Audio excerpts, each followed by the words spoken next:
నమస్తే, welcome to hot seat. నేను మీ బ్రహ్మనాయుడు. ఈరోజు మనతో ఉన్నారు బైరా ఫౌండేషన్ అధినేత, ప్రముఖ వ్యాపారవేత్త బైరా దిలీప్ చక్రవర్తి గారు ఉన్నారు. బైరా దిలీప్ చక్రవర్తి గారితో మాట్లాడదాం. నమస్తే దిలీప్ చక్రవర్తి గారు. నమస్తే బ్రహ్మనాయుడు గారు. బాగున్నారా? బాగున్నాను, థ్యాంక్ యూ సార్. ముందుగా పిలిచిన వెంటనే మా హాట్ సీట్ కార్యక్రమానికి వచ్చినందుకు నా తరపు నుంచి, మా ఛానల్ యాజమాన్యం తరపు నుంచి మా హృదయపూర్వకమైనటువంటి ధన్యవాదాలు సార్. థ్యాంక్ యూ అండి, ఇట్స్ అ ప్రివిలేజ్. బైరా అనే ఒక బ్రాండ్ని స్టేట్లో ఎస్టాబ్లిష్ చేసి బైరా ఫౌండేషన్ నిర్మించి దాని ద్వారా ఎంతోమందికి సహాయ సహకార్యాలు అందిస్తున్నటువంటి బైరా దిలీప్ చక్రవర్తి గారు అనుకోని రీతిలో ప్రత్యక్ష రాజకీయాల్లోకి అరంగేట్రం చేశారు. ఎందుకని సార్ అలా? అంటే అదే 2019 తర్వాత కొంత రాష్ట్రంలో జరుగుతున్న పరిణామాలు, అదేవిధంగా మేము కూడా జీవితంలో స్థిమితపడ్డాము. ఇంకా ఎప్పుడూ వ్యాపారం ఇది కాకుండా గివింగ్ బ్యాక్, మన ప్రాంతానికి ఏదన్నా కాంట్రిబ్యూట్ చేద్దాం, ఏ రకంగా కాంట్రిబ్యూట్ చేయొచ్చు. మా ఇంట్లో ఫిలాసఫీ ఏంటంటే జీవితంలో మొదటి 20 సంవత్సరాలు ఎడ్యుకేషను, విద్య, తర్వాత 20 సంవత్సరాలు విత్తము, అంటే స్థిరపడటం, సంపాదించుకోవటం, పిల్లలు, ఇల్లు, వ్యాపారం. మా ఇంట్లో outlook of our family philosophy.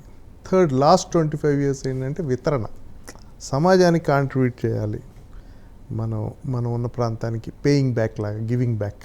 ఆ ఉద్దేశంతో ఆల్మోస్ట్ 50 రీచ్ అయ్యాం. ఏదన్నా చేద్దాము అంటే వ్యక్తిగతంగా మా బైరా ఫౌండేషన్ ద్వారా కొంతవరకు చేయగలుగుతాం, దానికి కొన్ని పరిమితులు ఉంటాయి.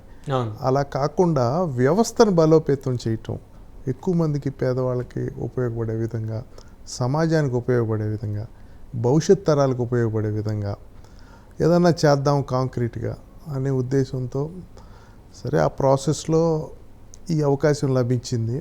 కొంత ప్రయత్నం చేస్తున్నాను, ఎక్స్ప్లోర్ చేస్తున్నాను, యాస్పైర్ అవుతున్నాను. బైరా దిలీప్ గారికి బలమైన సైన్యం ఉంది. హైదరాబాదులో ఉంది, గుంటూరు జిల్లాలో సత్తెనపల్లి కానీ, పురుషోత్పట్నం కానీ, ప్రత్యేకించి ఇంకా చెప్పాలంటే అనకాపల్లిలో, పుట్టి పెరిగినటువంటి అనకాపల్లిలో ఇంకా బలమైన సైన్యం ఉంది. కానీ మీరు మాత్రం చూడటానికి చాలా కూల్గా, ప్రశాంతంగా ఉంటారు. నోట్లో నుంచి ఒక్క పరుష పదజాలం కూడా రాదు. మరి మీరు రాజకీయాల్లో ఎలాగ ముందుకెళ్ళే పరిస్థితి ఉంటుంది సార్? అంటే రాజకీయాల్లో ముందుకెళ్ళటానికి పరుష పదజాలం అవసరం లేదు. ఇప్పుడు ఉన్నటువంటి ఎమ్మెల్యేలు కానీ, ఎంపీలు కానీ, వారి భాష కానీ అది విపరీత ధోరణి. అదే మనం ఖండించాల్సింది. అది ఇదివరకు మనం వెంకయ్య నాయుడు గారు ఎంత మంచి వాగ్దాటి, ఎంత చక్కగా సబ్జెక్ట్ మాట్లాడేవాళ్ళు. నాకు బాగా ఇన్స్పిరేషన్ జైపాల్ రెడ్డి గారు. ఆయన ఒక ఫిజికల్లీ హ్యాండిక్యాప్డ్ పర్సన్, ఎంత బాగా మాట్లాడతారు సబ్జెక్టు. ఆయన మనిషి లేవలేనోడు, నేషనల్ లెవెల్లో జాతీయ రాజకీయాల్లో కీలక పాత్ర వహించారు. ఇప్పుడు ఏంటంటే ఇది డిస్టార్షన్. ఇప్పుడు సభలో సబ్జెక్టులు మాట్లాడకుండా బయట వ్యక్తిగతంగా తిట్టటాలు, బూతులు మాట్లాడటం, వీళ్ళే రాజకీయ నాయకులు అవ్వటం ఈ 5 ఏళ్ళలో వచ్చిన పరిణామం. అట్లా ఉన్న అవసరంలో మనం పాలసీలు, ప్రజలకు ఏది మెయిల్ చేయాలి, మన ఫోకస్ అటు ఉండాలి. కానీ ఎప్పుడు నేను అదే చెప్తాను, పాలసీల మీద మాట్లాడాలి మనం. అది అందుకని అనకాపల్లి ప్రాంతం అంటే మా మదర్ ల్యాండ్. అమ్మ అక్కడ ఉండటం, చిన్నప్పటి నుంచి నాకు అనుబంధం ఉండటం, మా మావయ్యలో షిప్ యార్డ్లో జింక్లో పనిచేయటం, నా వ్యాపారం కూడా ఉండటం, అందువల్ల ఆ ప్రాంతం అదే ఇటీవల అక్కడ కొంచెం ప్రాతినిధ్యం వహిద్దామని ఆలోచన వచ్చినప్పుడు ఒక ఫంక్షన్లో మా చుట్టాలందరూ కలిశారు. నాకు ఒక 700-800 ఫ్యామిలీస్ ఉన్నాయి అక్కడ అనకాపల్లి. ఒక ఫంక్షన్లో కలిసినప్పుడు మేము ఈ ఆలోచన ఇట్లా ఏదో డిస్కస్, పెద్దలతో చర్చిస్తాం కదా కుటుంబం. వచ్చి వాళ్ళందరూ అన్నారు, ఎక్కడో ఎందుకు నీకు ఈ ప్రాంతం ఇష్టం, చిన్నప్పటి నుంచి ఇక్కడే ఉన్నావు కదా, రిలేషన్స్ అన్ని ఇక్కడే ఉన్నాయి, మొత్తం అక్కడ ఉన్నారు, అమ్మమ్మ గారి తరపు నుంచి మేనమామలు, బంధుత్వాలు అన్నీ, పెందుర్తి, లేకపోతే ఎలమంచిలి, పాయకరావుపేట ఉన్నారు కదా, మీరు ఇక్కడి నుంచే నువ్వు యాస్పైర్ అవ్వచ్చు కదా అంటే మంచి ఆలోచన వచ్చింది. పరిస్థితులు లేకపోతే ప్రాతినిధ్యం వహించే అవకాశం కూడా అక్కడే అవకాశాలు ఎక్కువ కనబడ్డాయి. అందుకని అక్కడ ఒక ప్రయత్నం చేస్తాం. ఇలాంటి వ్యాపారవేత్తకి, విజనరీ ఉన్న పర్సన్కి ఆ ప్రాంతం అవసరం, మీకు అవసరం, ఆ ప్రాంతానికి మీరు అవసరం. ఆ ప్రాంతానికి నా అవసరం అంటారా? అది ఎలా అంటే అలానే చెప్పలేను, కానీ డెఫినెట్గా కొంత నెగ్లెక్టెడ్ ఏరియా అనిపించింది నాకు. అంటే అనకాపల్లి ఏంటంటే వైజాగ్ షాడోలో ఉండిపోయింది. అవును, అంత డెవలప్మెంట్ అంతా, అంటే యాక్చువల్గా పరిశ్రమలు అవన్నీ ఇక్కడ అచ్యుతాపురం, పరవాడ ఇక్కడ చాలా పరిశ్రమలు ఉన్నాయి. లేకపోతే మన ఈ సిమెంట్ పరిశ్రమలని, అవతల డెక్కన్ అని, ఇవన్నీ చాలా ఉన్నాయి. కెమికల్ పరిశ్రమలు, ఫార్మాసిటీ ఉంది. కానీ డెవలప్మెంట్లో వెనకబడిపోయింది. ఆ పరిశ్రమలో వచ్చే బెనిఫిట్స్ ఆ ప్రాంత ప్రజలకి జరగడం లేదో అనిపించింది. అప్పుడు అక్కడ దాదాపు 200 ఫార్మా పరిశ్రమలు ఉన్నాయి. డెక్కన్ లాంటి పెద్ద కెమికల్ ఉంది, హెటిరో ఉంది, మన రామ్కో, షెట్టినాడు సిమెంట్ లాంటి పరిశ్రమలు ఉన్నాయి, పెద్ద పెద్ద సిమెంట్ ఫ్యాక్టరీస్ ఉన్నాయి. అయితే కనీసం ఆ కంపెనీల్లో వచ్చే CSR, corporate social responsibility funds use చేసిన అనకాపల్లి ప్రాంతం డెవలప్ అవుతుంది. దురదృష్టకరం ఏంటంటే డెవలప్మెంట్ ఎక్కువ జరగట్ల. అది కొద్దిగా నాకు బాధ వేసింది. ఉదాహరణకి అనకాపల్లిలో అసలు ఈ రోజుకి కూడా అండర్ గ్రౌండ్ డ్రైనేజ్ లేదు. జీవీఎంసీ, వైజాగ్ మున్సిపల్ కార్పొరేషన్ కిందే ఉంది. వలసలు కూడా ఎక్కువ ఓపెన్ డ్రైనేజ్, చాలా పాపం వాసన, దోమలు, హెల్త్ బాగోదు. నేను గమనించి ఏంటిది అనుకున్నా. అంటే వైజాగ్లో పార్టే కానీ అండర్ గ్రౌండ్ అట్లా అట్లాంటివి చాలా వైజాగ్ షాడో కింద మీరు అన్నట్టు ఉండిపోయింది. వైజాగ్ షాడోగా ఉండిపోయింది. అందుకని ఆ ప్రాంతం అభివృద్ధి చేయాల్సిన అవసరం ఉంది, అక్కడ కృషి చేయాలి అని నాకు అనిపించింది. అంటే అనకాపల్లి పార్లమెంటులో మీరు బరిలోకి దిగుతున్నారనేటువంటి ప్రచారం పెద్ద ఎత్తున సాగుతూ ఉంది. అయితే అనకాపల్లి పుట్టి పెరిగిన ప్రాంతమేనా, లేకపోతే అనకాపల్లి పార్లమెంట్లో ఆంధ్రప్రదేశ్లోనే అత్యధికంగా మీ సామాజిక వర్గం ఓటర్లు ఉన్నటువంటి పార్లమెంటుగా గుర్తింపు పొందిన అనకాపల్లి అని సెలెక్ట్ చేసుకున్నారా? నేను సెలెక్ట్ చేయటమే ఉంది, కానీ ఇప్పుడు పొలిటికల్ పార్టీస్ ఎలా ఉంటుందండి, ఇప్పుడు ఈ కాన్స్టిట్యున్సీస్ ఇలా ఇక్కడ ఇద్దాము, ఈ వర్గానికి ఇక్కడ ప్రాతినిధ్యం ఇప్పుడు కల్పించే అవకాశం, వాళ్ళ క్యాలిక్యులేషన్స్ సామాజిక సమీకరణలు ఉంటాయి కదా. ఆ సమీకరణలో అక్కడ కొంత అవకాశం కనబడింది. ఆ పార్టీలు అక్కడ ఆలోచిస్తున్నాయి అనిపించింది. ఆ దిశగా నేను ప్రయత్నం చేస్తున్నాను. మొత్తానికి యువగలంలో ఎక్కడ పట్టినా బైరా దిలీప్ గారి పేరే వినపడింది. నారా లోకేష్ గారు అనకాపల్లి ప్రాంతం వచ్చినప్పుడు దారి పొడుగుతా బైరా దిలీప్ గారి ఫ్లెక్సీలు వెలిసాయి. అందరికీ బైరా దిలీప్ గారికి కమిట్మెంట్ అయిపోయింది, అనకాపల్లి నుంచి పోటీ చేయబోతా ఉన్నారు. అయితే ఏ పార్టీ, టీడీపీనా జనసేననా అనేది సస్పెన్షన్, ఎందుకంటే రెండు ఒకటే ఇప్పుడు ప్రస్తుతానికైతే. మీకు ఒక విషయం చెప్పాలి, నారా లోకేష్ గారు నాకు బాగా సన్నిహితం. నేను వారితో ఎప్పుడు చర్చించేవాళ్ళం 2019 తర్వాత. ఆయన వ్యక్తిత్వం, ఆయన ఆలోచన విధానం నాకు బాగా నచ్చుతుంది. ఆయన చేసే పని చేయటం అది సరే. ఈ అనకాపల్లి ఉత్తరాంధ్రకి ఎంటర్ అవుతున్నప్పుడు నేను కూడా స్వాగతం పలుకుదాం అనుకున్నాం. అక్కడ బైరా ఫౌండేషన్ యాక్టివిటీ మా సోదరుడు బ్రహ్మనాయుడు, బషీర్ వీళ్ళంతా చేస్తున్నారు. మేము కూడా స్వాగతం పలుకుదాం అనుకుని కొంచెం పెద్ద ఎత్తున స్వాగతం పలికాము. బాగా ఆయన ఆ యువగళంలో ఆ 5 రోజులు నేను కూడా ఉండి నడిచి, అంటే ఒక మంచి కార్యక్రమం కదా, ప్రజలను చైతన్యవంతం చేయటం, వాళ్ళ సమస్యలు అర్థం చేసుకోవటం, చాలా సహనంతో ఆయన నోట్ చేసుకునేవాళ్ళు, అందరితో డిఫరెంట్ సెక్షన్స్తో కలిసేవాళ్ళు, మీట్ అయ్యేవాళ్ళు, వాళ్ళ సమస్యలు అర్థం చేసుకుంటే దానివల్ల రేపు భవిష్యత్తులో గవర్నమెంట్ వస్తే ఆయనే కదా, ఆయన చంద్రబాబు నాయుడు గారి అబ్బాయికి కదా, ఆయన ఆ సమస్యలు పరిష్కరించే అవకాశం ఉంటుంది, పేదవాళ్ళకు ఉపయోగపడుతుంది. ఆయన వ్యక్తిత్వం, ఆయన ఆలోచన విధానం నాకు నచ్చడం వల్ల ఆయనకి సంఘీభావంగా యాత్రలో పాల్గొన్నాను. అప్పుడు కొంత నాకు ఎక్కువ విజిబిలిటీ వచ్చింది. ఎందుకంటే నేను అదే మీరు చెప్పినట్టు కొంచెం ప్రజలకి ఎక్కువ తెలిసా, నేను కూడా ప్రజలతో ఇంటరాక్ట్ అవ్వటం, తెలుసుకోవడం, కలవడం, రకరకాల సెక్షన్స్తో మాట్లాడటం అలా జరిగింది అనమాట. అందులో మీ సామాజిక వర్గం ఆంధ్రప్రదేశ్లో అత్యధిక జనాభా, అత్యధిక ఓటర్లు. మొదటి నుంచి కూడా బైరా దిలీప్ గారు హైదరాబాద్ అయినా, లేకపోతే ఉత్తరాంధ్ర అయినా, రాయలసీమ అయినా, కోస్తాంధ్ర అయినా సామాజిక వర్గానికి సంబంధించినటువంటి మీటింగుల్లో ముందుంటారు, అన్ని విషయాల్లో కాంట్రిబ్యూట్ చేస్తారు. కాబట్టి ఇక మీరు ప్రత్యేకంగా పరిచయం చేసుకోవాల్సిన అవసరం లేదు రాజకీయాల్లో. అదేముంది, కానీ అఫ్కోర్స్ ఇప్పుడు సామాజిక వర్గాలంటే దేవుడు ఇచ్చినాయి అనుకోండి. మేము కాపులం అక్కడ, అవన్నీ ఇంకా మామూలే. కానీ అదని కాదు, బేసిక్గా ఏంటంటే నేను ఎలా చూస్తానంటే సమాజం అంతా ఇంటిగ్రేటెడ్గా ఉండాలి, అందరు కలిసి ఉండాలి. అది అంటే ప్రాతినిధ్యం వచ్చినప్పుడు ఈ లెక్కలన్నీ చూసి అక్కడ అవకాశాలు ఇస్తూ ఉంటారు, ఇక్కడ వీళ్ళు అక్కడ వాళ్ళు. కానీ ఓవరాల్గా నా అవుట్లుక్ ఏంటంటే అందరం ఒకటే, అందరం సమానమే, అందరికీ అవకాశాలు రావాలి, అవకాశాలు లేని వాళ్ళకి మనం కల్పించాలి. మేజర్ కమ్యూనిటీస్, మైనర్ కమ్యూనిటీస్ని ప్రొటెక్ట్ చేయాలి, వాళ్ళకి హ్యాండ్ హోల్డ్ చేసి ముందుకు తీసుకెళ్ళాలి, వాళ్ళకి రక్షణ కల్పించాలి. అంటే సమాజంలో అందరూ ఈక్వల్గా ఉంటే ఏమవుతుందంటే అందరం సంతోషంగా గౌరవంగా ఇప్పుడు ఎక్కువ తక్కువ ఉన్నప్పుడు ఈ గొడవలు అంతర్యుద్ధాలు లేకపోతే ఇలాగ వస్తాయి. అలా రాకూడదు. సమాజం బాగా ఇంటిగ్రేట్ అయ్యి బాగా వన్నెస్ వచ్చి అందరూ సంతోషంగా అందరికీ అవకాశాలు రావాలి. పక్కవాడికి అవకాశం వచ్చి వీళ్ళకి అవకాశం రావట్లేదంటేనే బాధ మొదలవుతుంది. అలా కాకుండా అందరూ కలిసిమెలిసి సంతోషం. ఇప్పుడు మేము చిన్నప్పుడు గ్రామాల్లో పెరిగాం బ్రహ్మనాయుడు గారు. ఇప్పుడు మా గ్రామంలో మేము కాపులం ఎక్కువ.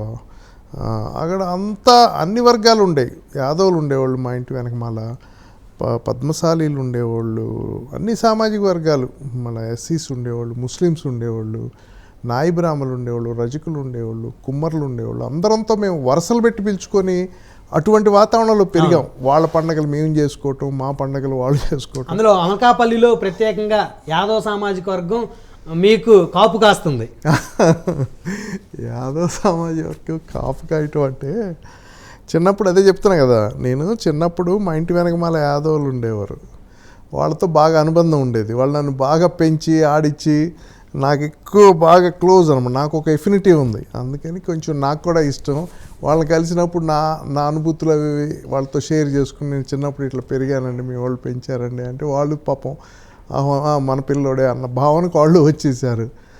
అందుకని అంటే కొద్దిగా నాకు కొంచెం అంటే ఆ చిన్నప్పుడు ఇంపాక్ట్ ఉంటుంది కదా కొంత. అందుకని కొంచెం ఇష్టం, కొంచెం ఒక 10%. మిగతా వాళ్ళకి అట్లా నాకేం డిస్క్రిమినేషన్ ఉండదు, కానీ కొంచెం వాళ్ళంటే ఏదో స్పెషల్ ప్లేస్ అని అనిపిస్తుంది. కృష్ణ భగవానుడి వంశస్థులు కదా, ప్రేమ అభిమానం ఎక్కువ వాళ్ళు బాగా నా పట్ల బాగా. చిన్నప్పుడు నేను చాలా బాగా నన్ను యాదవులు ఒక నాకు అమ్మతో సమానంగా ఒక ఆవిడ ఉన్నారు. ఆవిడ నన్ను ఆమె గుండెల మీద పెరిగినోడు నేను. అందుకని నాకు అదే కనెక్షన్ కంటిన్యూ అవుతుంది. ఓకే, మొత్తానికి రాజకీయ అరంగేట్రం, ఎంపీగా పోటీ చేయాలనేటువంటి ఒక ఆలోచన, ఇవన్నీ కూడా మెగా ఫ్యామిలీతో డిస్కషన్ చేయడం జరిగింది. ఎందుకంటే బైరా దిలీప్ చక్రవర్తి గారిని, మెగా కుటుంబాన్ని అసలు వేరు చేయలేము, అవునా? అదే, వాళ్ళ బ్లెస్సింగ్స్ ఎప్పుడూ ఉంటాయి. మీకు తెలుసు కదా, నేను చిరంజీవి గారి అభిమాని. ఆయన అంటే ఇష్టం. ఆయన సినిమాలు చూస్తా స్ఫూర్తి పొంది పెరిగాను. అరవింద్ గారు నాకు తండ్రి లాంటి వారు. నాకు అంత గైడెన్స్. నాకు పవన్ కళ్యాణ్ గారి స్ఫూర్తితో రాజకీయాల్లోకి వచ్చాం. పోరాడాలి, మంచి చేయాలి సమాజానికి నిస్వార్థంగా అనేది ఆయన స్ఫూర్తి. అట్లానే చరణ్ బాబు కానీ లేకపోతే బన్నీ కానీ వీళ్ళందరూ క్లోజ్గా ఉంటారు నాకు. వాళ్ళ కుటుంబం బ్లెస్సింగ్స్ ఎల్లప్పుడూ ఉంటాయి నాకు. సరే, అందరూ ఒకటి మీ గురించి చర్చించుకునేది ఒకటి అడగొచ్చా మిమ్మల్ని, చెప్తారా? అడగలే. బైరా దిలీప్ చక్రవర్తి గారు అల్లు అరవింద్ గారితో, మెగాస్టార్ చిరంజీవి గారితో వారి వ్యాపారాల్లో పార్ట్నర్గా ఉన్నారు, అవునా కాదా? వాస్తవం చెప్పండి. వాళ్ళంతా పెద్దవాళ్ళు, వాళ్ళతో పార్ట్నర్షిప్ అనే అంత స్థాయి నాకు లేదు, కానీ వాళ్ళకు అనుబంధంగా ఉంటుంటాను నేను. సో బైరా దిలీప్ గారు మెగా కుటుంబాలతోటి వ్యాపారాల్లో లావాదేవీల్లో భాగస్వామ్యం ఉన్నారు, అందులో డౌట్ లేదు. ఇంకా వాళ్ళు చాలా పెద్దవాళ్ళు. చిరంజీవి గారు కానీ అరవింద్ గారు ఒక పెద్ద ఫిగర్స్. వాళ్ళతో వాళ్ళ నీళ్ళలో ఉన్నవాళ్ళం మేము. అది చెప్పగలను నేను. అల్లు అరవింద్ గారు, మీరు ఏ కార్యక్రమం పెట్టి ఇన్వైట్ చేసినా ఫస్ట్ వచ్చేటువంటి అతిథి అల్లు అరవింద్ గారు. ఏం సార్ అంత కనెక్షన్ మీకు అల్లు అరవింద్ గారికి? అసలు ఎప్పుడు కనెక్షన్ ఎప్పుడు మొదలైంది? కనెక్షను అరవింద్ గారు వాళ్ళ బావమరిది రవి గారు అని ఆయన ద్వారా పరిచయం నాకు. ఏ ఇయర్లో? ఎప్పుడో long time, 2000 some time. Okay. ఆ తర్వాత పిఆర్పిలో కలిసి నడవటం. ఆ తర్వాత కూడా ఆయన తండ్రిలాగా నాకు గైడెన్స్ ఇస్తారు, బ్లెస్ చేస్తుంటారు. ఏదన్నా ఇబ్బంది వస్తే, అంటే జీవితంలో ఎలాగంటే బ్రహ్మనాయుడు గారు, నాకు ఒక మనిషి వాళ్ళు ఏం చేయని అవసరంలా, నాకు ఒక మనిషి ఉన్నాడు అనే భావన ఉంటుంది, చూసారు, తోడ్పాటు, సపోర్ట్. నాకు ఏదైనా కష్టం వస్తే మనకు అప్పుడప్పుడు ఒక ఆలోచన వస్తుంది, నాకు ఏదైనా అయితే ఏమవుతుంది నా కుటుంబం, లేకపోతే నాకు ఏదైనా అయితే ఎలా అని. ఆ భావన వచ్చినప్పుడు మనకు స్ఫురించే వాళ్ళు ఉంటారే, వాళ్ళు మన జీవితంలో చాలా ముఖ్యమైన. అట్లా అరవింద్ గారు కానీ చిరంజీవి గారు కానీ అట్లా నాకు కొంతమంది ఉన్నారు నా జీవితంలో ముఖ్యమైన వాళ్ళు. నాకు వీళ్ళు ఉన్నారు నాకు అనే అది ఆయన స్థానం నా మనసులో. అందువల్ల నేను సన్నిహితంగా ఉంటాను, వాళ్ళకి అనుబంధంగా ఉంటాను. నేను వాళ్ళతో పాటు ప్రయాణం చేస్తా, ఏదో ఆ ప్రయాణంలో కలిసిమెలిసి ఉంటాము. సో బైరా దిలీప్ చక్రవర్తి గారికి రాజకీయాల్లో 100% మెగా ఫ్యామిలీ బ్లెస్సింగ్ ఉంది రేపు ఎన్నికలకి. అన్నిట్లో బ్లెస్సింగ్స్ ఉంటుంది, రాజకీయాలే కాదు అన్ని విషయాలు. ఏదైనా మెగా ఫ్యామిలీ వాళ్ళు ఎప్పుడు నన్ను బ్లెస్ చేస్తారు. ఎందుకంటే వాళ్ళు నాకు స్ఫూర్తి, వాళ్ళు నాకు ఇష్టం. అందుకే ఫస్ట్ నుంచి నన్ను బ్లెస్ చేస్తూ ఉంటారు. నేను కూడా నేను వాళ్ళ దగ్గర ఏది అంటే అదేమంటాను, స్వార్థం లేకుండా వాళ్ళని అభిమానిస్తాను, ఆరాధిస్తాను, లైక్ చేస్తాను. వాళ్ళకి నేను చేయగలిగింది ఏదైనా ఉంటే, నా వంతు సహాయంగా ఉడత సహాయం ఏదైనా ఉంటే చేస్తుంటాను. అందువల్ల it's always a blessing. Baira Dilip గారికి ఆయన బ్యాక్గ్రౌండ్కి వెళ్తే చాలా విషయాలు పబ్లిక్కి తెలియదు. మొదటి నుంచి కూడా అందరికీ బైరా దిలీప్ చక్రవర్తి గారు అంటే ఒక వ్యాపారవేత్త, పారిశ్రామికవేత్త, ఒక విజనరీ పర్సనాలిటీ అనేది మాత్రమే తెలుసు. కానీ ప్రభుత్వ ఉద్యోగం చేసి, ప్రభుత్వ ఉద్యోగం నుంచి రిజైన్ చేసి వ్యాపారంలోకి వచ్చారని చెప్పేసి చాలా మందికి తెలియదు. ఏంటి సార్ ఈ స్టోరీ? అసలు ఇప్పుడు ఏ ఉద్యోగం చేసేవారు మీరు? నేను ఐఏఎస్ ఎగ్జామ్ రాసి, ఓకే, నాకు అంటే ఐఏఎస్లో మొత్తం 26 సర్వీసులు ఉంటాయి. ఐఏఎస్, ఐపీఎస్, ఇన్కమ్ ట్యాక్స్, అట్లాంటి డిఫెన్స్ సర్వీస్ ఉంటుంది. డిఫెన్స్ సర్వీస్లో వర్క్ చేసేవాడిని. ఢిల్లీలో నార్త్ బ్లాక్లో చేసేవాడిని. అప్పుడు Deve Gowda defence minister, Deve Gowda prime minister, Mulayam Singh Yadav defence minister. ఆ టైంలో అక్కడ వర్క్ చేశాను. నేను జనరల్గా ఫస్ట్ నుంచి నా నేచరు అది ఎట్లా ఉండాలంటే, I wanted to be in the public, సొసైటీకి ఉపయోగపడే పని చేయాలి. ఇప్పుడు డిఫెన్స్ జాబ్స్ ఇవన్నీ ఏంటంటే బ్యూరోక్రసీ, వ్యవస్థను స్ట్రెంథెన్ చేసేవి డిఫెన్స్కి. అందుకని ఏదో కొంత మనసులో ఒక అసంతృప్తి ఉండేది. అందుకని ఒక 3 years అయినాక రిజైన్ చేసేసాను. 3 years చేశారు జాబ్? చేసి వెంటనే రిజైన్ చేసేసి ఇంకా ఎంటీ హ్యాండ్స్తో నేను మావిడ హైదరాబాద్ వచ్చాము. అప్పుడు మ్యారేజ్ అయింది? అదే అప్పుడే నా జాబ్ వచ్చినప్పుడే పెళ్ళి అయింది. నా వైఫ్ డాక్టరు. ఇంకా ఇద్దరం కలిసి హైదరాబాద్ వచ్చి మా ప్రయాణం స్టార్ట్ చేసాం. గవర్నమెంట్ జాబ్ మీరు వదిలేసినప్పుడు మేడం గారు ఏమి మిమ్మల్ని అబ్జెక్షన్ పెట్టలేదా? మ్యారేజ్ 3 yearsకే గవర్నమెంట్ జాబ్ వదిలేశారు? నాకు ఒక అదృష్టం ఏంటంటే, మా ఆవిడ నేను ఏ డెసిషన్ తీసుకున్నా, గవర్నమెంట్ జాబ్ వదిలేయండి లేకపోతే నేను ఇప్పుడు పాలిటిక్స్లోకి వెళ్తున్నాను అన్నా కూడా ప్రతిదానికి స్ట్రాంగ్గా సపోర్ట్ చేస్తుంది. ఐరనీ ఏంటంటే, నేను ఆవిడ చేసేదానికి దేనికి సపోర్ట్ చేయను. మీరు అదృష్టవంతులు. పాపం తను బ్లైండ్గా నాకు ఏది కావాలన్నా మా ఆవిడ కానీ అట్లా నా కుటుంబ సభ్యులందరూ నేను ఏ నిర్ణయం తీసుకున్నా. ఇప్పుడు ఢిల్లీలో ఆ రోజుల్లో ఇన్ని అవకాశాలు లేవు కదా. 90sలో జాబు నాకు ఒక నైట్ నిద్ర పట్టక ఆలోచించి ఐ వాంటెడ్ టు క్విట్ అని మా ఆవిడని లేపి అడిగాను. వదిలే, ఏముంది, వెళ్ళిపోదాం బ్యాక్ అంది. మా ఫాదర్కి ఫోన్ చేశాను. మా ఫాదర్ సుప్రీంకోర్టులో నేను లా చదివాను, ప్రాక్టీస్ చేయరా, నీకున్న క్యాలిబర్కి నీకున్న స్కిల్స్కి నువ్వు సుప్రీంకోర్టు జడ్జి అవుతావా. మా అన్నయ్యకి ఫోన్ చేశాను, అమెరికాలో ఉంటారు. వచ్చారా, ఏముంది, బిజినెస్ చేసుకుందాం, కంపెనీ పెడదాం, నేను ఇప్పుడే పెడుతున్నాను అన్నారు. అన్నయ్య డెసిషన్ మీద వచ్చేసి ఇంకా సాఫ్ట్వేర్ కంపెనీ. అట్లా నా ప్రయాణం ఎంటీ హ్యాండ్స్తో వచ్చాను హైదరాబాద్. అన్నయ్య కంపెనీ ఉంటాం, అలా మా ప్రయాణం అట్లా. సో ఈరోజు బైరా దిలీప్ చక్రవర్తి గారు 1000 కోట్లకు అధిపతి. అంత లేదు, స్థిమితపడ్డాను, హ్యాపీగా ఉన్నాను. దీనికి అంతం లేదు బ్రహ్మనాయుడు గారు. మనీ అనే దానికి ఏంటంటే 1000 కాదు, లక్షల కోట్లు వచ్చినా అంతం లేదు. మా ఫ్యామిలీ ఫిలాసఫీ అదొకటి, నీకు స్థిమితపడాలి, మంచిగా స్టేబుల్గా ఉండాలి, ఏదైనా ఎమర్జెన్సీ వస్తే ఫాల్ బ్యాక్ ఉండాలి, తర్వాత అవసరం లేదు అనే దృక్పథంలో ఉంటుంది మా ఫ్యామిలీ అవుట్లుక్ అంతా. మేము అంటే మానవ సంబంధాలకు ఇచ్చినంత విలువ మెటీరియల్ థింగ్స్కి మేమేమో. మనుషులు ఇంపార్టెంట్, చక్కగా ఉండాలి, సంతోషంగా ఉండాలి బతికినంతకాలం. ఓకే, మెటీరియల్ థింగ్స్ కూడా ఇంపార్టెంట్. అవును, ఏది మనము పిల్లల్ని చదివించుకోవటం, ఇల్లు స్టేబుల్గా ఉండాలి, ఏదన్నా ఎమర్జెన్సీస్, ఆరోగ్యపరమైన ఎమర్జెన్సీస్ లేదా బిజినెస్ పరమైన ఒడిదుడుకులు వచ్చినా కొంత నిలదొక్కోవటానికి, లేకపోతే ఫాల్ బ్యాక్ ప్రాపర్టీస్, అట్లా ఆ స్టేజ్ అంతా దాటిపోయాం. స్టేబుల్గా ఉన్నాను, ఐఎమ్ గుడ్. సో మీలాంటి వ్యాపారవేత్తలు, ఆర్థికంగా బలవంతులు, బలమైన సామాజిక వర్గానికి చెందిన వ్యక్తులు వైఎస్ఆర్సీపీ వైపు చూస్తున్నటువంటి పరిస్థితుల్లో సో మీరెందుకు టీడీపీ జనసేన కూటమి వైపు చూశారు? వైఎస్ఆర్సీపీ 19లో గెలిచినప్పుడు నేను జగన్ గారి మీద నాకు మంచి అభిప్రాయం ఉండేది. వాస్తవానికి చాలా పట్టుదల ఉన్నాడు, పోరాడాడు, యువకుడు జైల్లో ఉండి అంత పోరాడి అబ్బా అసలు ఒక హీరో వర్షిప్ ఉండేది. వాళ్ళు క్రియేట్ చేసుకున్నారు అదేలేండి, పీకే టీమ్ అదంతా అట్లా వాళ్ళు అప్పుడంతా మిస్లెడ్ చేశారు. 151 సీట్లు వచ్చినాయి, బాగా చేస్తారు. ఏదైనా అల్టిమేట్గా ఎవరిని లైక్ చేయాలంటే నాకట్ట బ్లైండ్ బిలీఫ్స్ ఉండవు.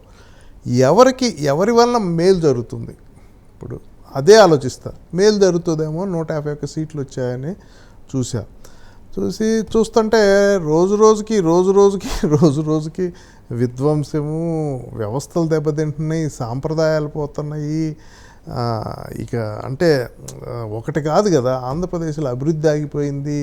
అంటే సంక్షేమ పథకాలు ఇస్తున్నాము కదా, పడుంటారు అనే ఒక అహంకారపూరితమైన భావన తప్పితే వీళ్ళు ఎక్కడికి పోతారు? నేను ఇస్తున్నా కదా సంక్షేమ పథకాలు, వీళ్ళు నాకు ఓట్లు, మిగతాదంతా నా ఇష్టం, నియంతృత్వం. నేను మందు వ్యాపారం నేనే చేసుకోవచ్చు, లేకపోతే ఇసుక వ్యాపారం నేనే చేసుకోవచ్చు, దోచేసుకోవచ్చు, ఏదైనా తీసేసుకోవచ్చు. ఎవరు నోరు తెరవడానికి వీల్లేదు, అడగటానికి వీల్లేదు. ప్రతిపక్షాలను నిర్వీర్యం చేయాలి, ప్రతిపక్షాలు ఎన్నికల్లో పాల్గొనకూడదు. ఎవరన్నా గట్టిగా మాట్లాడితే వాళ్ళు వ్యక్తిగతంగా మాట్లాడటం, లేకుంటే ఫ్యామిలీ మెంబర్స్ తిట్టించడం, అసెంబ్లీలో కూడా డిబేట్లు జరగకుండా వల్గర్గా మాట్లాడటం చండాలం. అసెంబ్లీని ఎట్లా చేశారు? కౌరవ సభలాగా చేశారు. చంద్రబాబు నాయుడు గారిని కన్నీళ్లు తెప్పించారు. చంద్రబాబు నాయుడు గారిని ఏంటి, వాళ్ళ కుటుంబ సభ్యులని ఏంటి, లోకేష్ గారిని ఏంటి, పవన్ కళ్యాణ్ గారిని ఏంటి, చిరంజీవి గారిని అవమానించారు. అసలు అసలు ఇష్టం అంటే ఒక నియంతృత్వ పోకడలతో, అంటే మేమే గొప్ప, మిగతా వాళ్ళందరూ మా కింద తల దించుకొని చేతులు కట్టుకొని ఉండాలి. రాజశేఖర రెడ్డి గారు ఏ క్షణానైనా సీఎంగా ఉన్నా ఆయన అందుబాటులో ఉండేవాళ్ళు. పొద్దున్నే మేము వెళ్ళిన సందర్భాలు ఉన్నాయి. యాక్సెస్ అట్లా ఉండాలి. అసలు ఎమ్మెల్యేలకి సంవత్సరాల కొద్ది అపాయింట్మెంట్ లేని, మంత్రులకి అపాయింట్మెంట్ లేదు. ఒక సెంట్రలైజ్డ్ అటోక్రసీ లాగా ఉంది, కానీ ఒక ప్రజాస్వామ్య పద్ధతిలో లేదు. ఇది ప్రజాస్వామ్యానికి మంచిది కాదు. అంటే chief minister is the first among the equals. అంతేగాని చీఫ్ మినిస్టర్ ఏం పెద్ద గొప్ప ఏం కాదు. అసెంబ్లీ ప్రజలు ఓట్లేస్తేనే కదా ఎమ్మెల్యేల్లో మొదటివాడు, లీడరు. అంతేగాని ఆయన ఏమి రాజో దైవాంశ సంబుతుడో ఏం కాదు. ఆ డెమోక్రటిక్ బేసిక్ నామ్స్ మర్చిపోయారు అనిపించింది నాకు. చీఫ్ మినిస్టర్ కానీ జరుగుతున్న వ్యవహారాలు అనిపించలేదు నాకు. ఒకప్పుడు మంచి అభిప్రాయం ఉండేది, కానీ క్రమంగా ఏంటి ఇలా మారిపోతుంది? ఆ తిట్లేంటి, ఈ గొడవలేంటి, ఎవరైనా మాట్లాడితే కేసులు పెట్టడం ఏంటి? మా ఫ్రెండ్స్ మీద ఎంతోమంది మీద పాపం అన్యాయంగా ఎస్సీ కేసులని అవి ఇవన్నీ పెట్టారు. ఎవరేది ప్రశ్నించినా ఇది లేదు. పవన్ కళ్యాణ్ గారిని ఏమీ లేక ఆయన వ్యక్తిగతంగా తిట్టడం, ఇవన్నీ అసలు వై నాట్ 175 అనే స్టేట్మెంటే చాలా అహంకారపూరితమైన స్టేట్మెంట్. కామెడీ అయిపోయింది ఇప్పుడు ఆ స్టేట్మెంట్. ప్రతిపక్షం ఉండకూడదు అని అనుకోవటం తప్పు. మంచి ప్రతిపక్షం ఉండాలి అని అందరూ కోరుకుంటారు. ఎప్పుడైనా మీరు గమనించండి చరిత్రలో, ప్రతిపక్షం లేకపోతే power corrupts, absolute power corrupts absolutely. ఇప్పుడు 151 వచ్చినందుకే మనకి, అందుకని ఇప్పుడు సంక్షేమం కొత్తగా వచ్చిన పథకాలు ఏమీ లేవు. అభివృద్ధి ఆగిపోయింది. రాజధాని లేదు, పోలవరం లేదు, ప్రత్యేక హోదా నాకు 25 సీట్లు ఇప్పించండి నేను పోరాడతానని ఫస్ట్ మీటింగ్లోనే చేతులెత్తి, ఫస్ట్ ప్రెస్ మీటింగ్లోనే కేంద్ర మెడల్ ఉంచుతాను, ఇక నా వల్ల కాదని చెప్పేసాడు. వాళ్ళ చెల్లెలు ప్రశ్నిస్తూ ఉంది ఇప్పుడు షర్మిల గారు. మొన్న అడిగారు. కరెక్ట్. అట్లా ఒకటని కాదు, ఇవన్నీ ఒక ఎత్తు, అభివృద్ధి ఆగిపోవడం ఒక ఎత్తు అయితే వ్యవస్థలు బలహీనపడుతున్నాయి. మీరు గమనించి, పోలీసు వ్యవస్థ ఎట్లా అయిపోయింది? ఇండిపెండెన్సే లేదు. అది ఒక వాళ్ళ ఓన్ వ్యవస్థలాగా, రెవెన్యూ వ్యవస్థలో పోయింది. వ్యక్తులు మాట్లాడకూడదు. పంచాయతీ ఎన్నికలు పోటీ, చంద్రబాబు నాయుడు గారు లాంటి వాళ్ళు కూడా ఇక విసుకొచ్చి పోటీ చేయొద్దని ఆపేయమని, అట్లా ఇట్లాంటిది మంచిది. సామాజిక వర్గాల మీద పెద్ద ఎత్తున దాడి జరుగుతుంది. K5 అనేది ఇప్పుడు ఒక ట్రెండ్.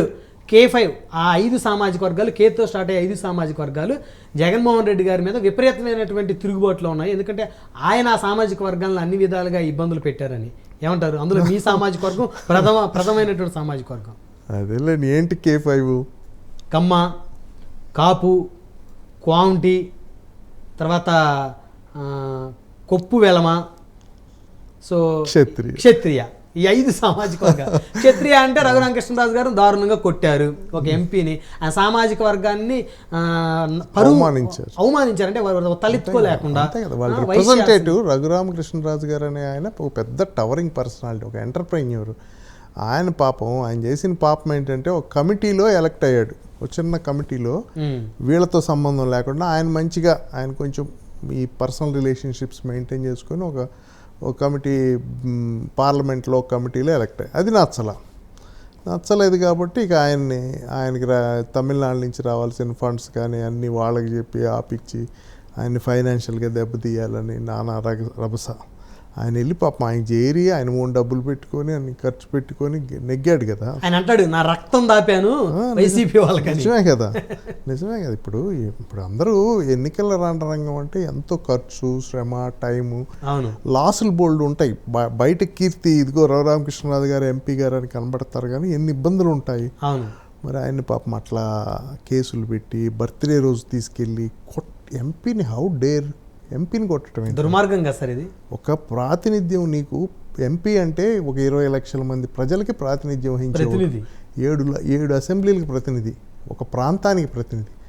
అతన్ని పట్టుకొని నీ అధికారం దుర్వినియోగం చేసి ఇబ్బంది పెట్టి ప్రాణహాని తెచ్చేదాకా చేసి, అంటే నువ్వు రూల్ చేయాలనుకుంటుంది భయపెట్టి ఎన్ని రోజులు రూల్ చేయాలి?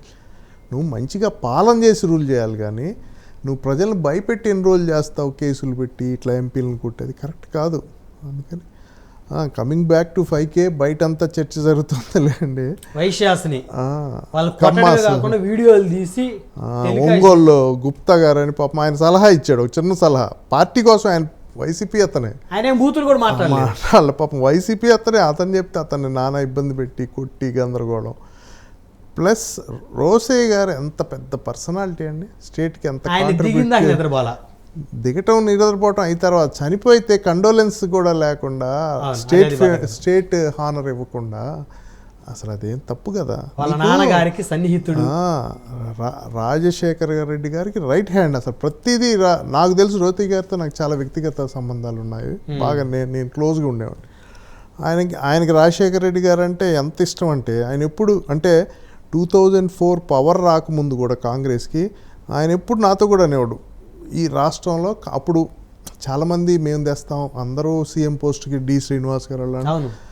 ఆయన ఏమన్నాడు, ఈ రాష్ట్రంలో కాంగ్రెస్కి పవర్లోకి రావాలంటే రాజశేఖర రెడ్డి గారు ఒక్కళ్ళే, ఆయనంత ఇమేజ్ ఉన్న నాయకుడు లేడు, అంత కష్టపడే నాయకుడు లేడు అని పాపం చాలా సపోర్ట్ చేసేవాడు రోసీ గారు. ఇప్పుడు అటువంటి పెద్ద వయసు రీత్యా ఇప్పుడు నీకు సిద్ధాంతపరమైన విభేదాలు ఉండొచ్చు, కానీ మనిషి చనిపోయినప్పుడు కూడా పలకరించలేనంత సంస్కారం నీదైతే ఇంక ఏం చెప్తాము. అంత ఇది ఒక ఎక్స్ చీఫ్ మినిస్టరు, మీ ఫాదర్తో ట్రావెల్ చేసిన వాళ్ళు, అంత గొప్ప వ్యక్తి, ఎలాంటి ఎలిగేషన్స్ లేని వ్యక్తి, ఎవరికి హానికారి అసలు కాదు. చాలా నాతో రెగ్యులర్గా నేను ఆయనతో చాలా తిరిగాను, నన్ను తీసుకెళ్ళేవారు బయటికి ఎక్కడికన్నా. మా ఫాదర్ క్లాస్మేట్ రోసీ గారు, అందువల్ల చాలా ఇష్టం. అంతా నన్ను దిలీప్ అని నన్ను బాగా నువ్వు రా పాలిటిక్స్లో అని చెప్తుండేవారు. అప్పుడు నాకు ఇష్టం ఉండేది కదా, ఆయన కానీ డి శ్రీనివాస్ గారు. అట్లా అదొకటి. ఒకళ్ళు కమ్మాసు, అసలు కమ్మ కాపు వీళ్ళ మీద జరిగిన దాడి ఎక్కడ జరిగింది, ఈ రెండు కలవకూడదని ఇప్పుడు మళ్ళీ ప్రయత్నం. కమ్మాస్ అంటే ఇంకా పాపం వాళ్ళని పవన్ కళ్యాణ్ గారు కూడా చెప్పారు కదా, వాళ్ళ వర్గశత్రువుగా డిక్లేర్ చేశారని. తప్పది. వాళ్ళ బిజినెస్లు ఉంటే కాంట్రాక్టులకు డబ్బులు ఇవ్వకుండా ఆ పోలవరం క్యాన్సిల్ చేసేసి ఇప్పుడు పెద్ద పెద్ద కాంట్రాక్ట్స్ లైక్ నవయ్యగా వీళ్ళందరూ చాలా నష్టపోయారు. అట్లా ఉండకూడదు. ఒకసారి ఎన్నికలు అయిపోయాక ప్రజలందరూ నా మనుషులేని అనుకోవాలి. రాజశేఖర రెడ్డి గారు అట్లా ఇంక్లూజివ్గా ఉండేవాళ్ళు. అవును. ఇంకా కాపులు అంటే మీకు తెలుసు కదా, రిజర్వేషన్లు ఇవ్వనని ఏ గడ్డ మీద అయితే ప్రకటించాడో, ఏ గడ్డ మీద అయితే కాపులు రిజర్వేషన్ అంశం పుట్టిందో అక్కడ ఇవ్వనన్నారు. ఇప్పుడు ముద్రగడ గారు అంత ఉద్యమం చేసి గొడవలు అయ్యి ఇబ్బందులు అయినా కూడా at the end Chandrababu Naidu గారు ఆల్ సెట్ అండి. ఈ రోజు కూడా నాకు రెస్పెక్ట్, ఎందుకంటే బీసీలకు ఉన్న రిజర్వేషన్లు పాపం ఆ బ్యాలెన్స్ చేసి కాపాడి వాళ్ళకేం ఇబ్బంది రాకుండా ఆ బీసీల రిజర్వేషన్లు యాస్టీజ్గా ఉంచి వాళ్ళ అవకాశాలు యాస్టీజ్గా ఉంచి కేంద్ర ప్రభుత్వం ఈడబ్ల్యూ ఎకనామికల్లీ వీకర్ సెక్షన్లో 10% ఇస్తే అందులో 5% కాపులకి ఇచ్చారు. నీకు నష్టం ఏంటి? కాపుల్లో పేదలు లేరా? నాకు తెలిసి మా బంధువుల్లో 100 మంది ఉన్నారు పేదలు. కాపు సామాజిక వర్గం చాలా పెద్ద సామాజిక వర్గం స్టేట్లో, one of the biggest community. ఆయన ఏదో అందులో ఒక 5%, అది కూడా పేదవాళ్ళకి మాత్రమే, అందరికి కాదు రిజర్వేషన్. ఎకనామికల్లీ వీకర్ సెక్షన్స్ అంటే వైట్ కార్డు ఉన్నోళ్ళే, పేదవాడు ఏదైనా ఒక ఉద్యోగంకో ఏదో తప్పే ఉంది. ప్యారలల్గా అట్లానే మళ్ళీ బీసీల రిజర్వేషన్లు ఏమి డిస్టర్బ్ కాల, వాళ్ళని ప్రొటెక్ట్ చేస్తానే పాపం ఆయన బ్యాలెన్స్ చేసి ఒక చట్టం చేసి కేంద్ర ప్రభుత్వం అంటే చాలా రాగానే ఫస్ట్ చేసిన పని ఏంటి? కాపు రిజర్వేషన్ రద్దు.